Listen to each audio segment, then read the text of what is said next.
அனைவருக்கும் வணக்கம். சிலரது வாழ்க்கை காலம் முழுவதும் கடனிலேயே ஓடிவிடும். கடன் அன்பை முறிக்கும் என்பது பழமொழியாக இருந்தாலும் பல நேரங்களில் அது உண்மையாகவே உள்ளது.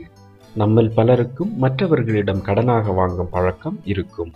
ஆனால் கடன் வாங்கினால் அன்பு முறிவது மட்டுமின்றி நம்மை தேடி வறுமையும் வரும் என்பது பலருக்கும் தெரிவதில்லை. அதுவும் குறிப்பிட்ட பொருட்களை கடனாக வாங்கினால் ஏழ்மை நிலைக்கு தள்ளப்படுவோம். அப்படி என்ன பொருட்கள் கடனாக வாங்கினால் வறுமை நம்மை வந்து சேரும் என்பதை பற்றி தெரிந்து கொள்வோம். பணம். மற்றவர்களிடம் கடனாக பணம் வாங்கினால் அதனால் அவர்களுடனான உறவு முறிவடைவது மட்டுமின்றி பணம் வாங்கும் போது வாங்கியவரின் கையின் வழியே துரதிர்ஷ்டமும் நம்முடன் வந்து சேரும். எனவே கடன் வாங்கி வாழ்க்கையை ஓட்ட நினைக்காதீர்கள். கைக்கடிகாரம். மற்றவர்களிடம் கைக்கடிகாரம் வாங்கி பயன்படுத்தி வந்தால் அது வறுமை மற்றும் வாழ்வில் எதிலும் தோல்வியை சந்திக்க வழிவகுக்கும்.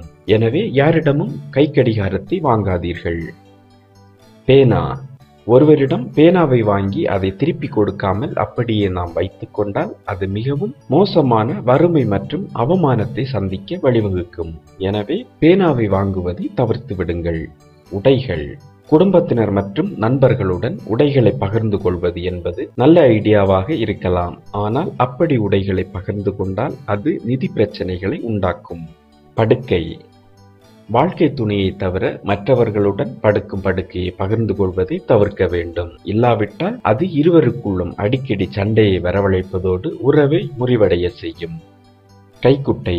கைக்குட்டையை மற்றவர்களிடம் வாங்கினால் அதனால் கிருமிகள் மட்டும் பரவுவதில்லை, மிகவும் மோசமான வறுமையும் தான் ஏற்படும். ஆகையால் இவ்வகை பொருட்களை மற்றவர்களிடம் வாங்குவதை தவிர்ப்போம்.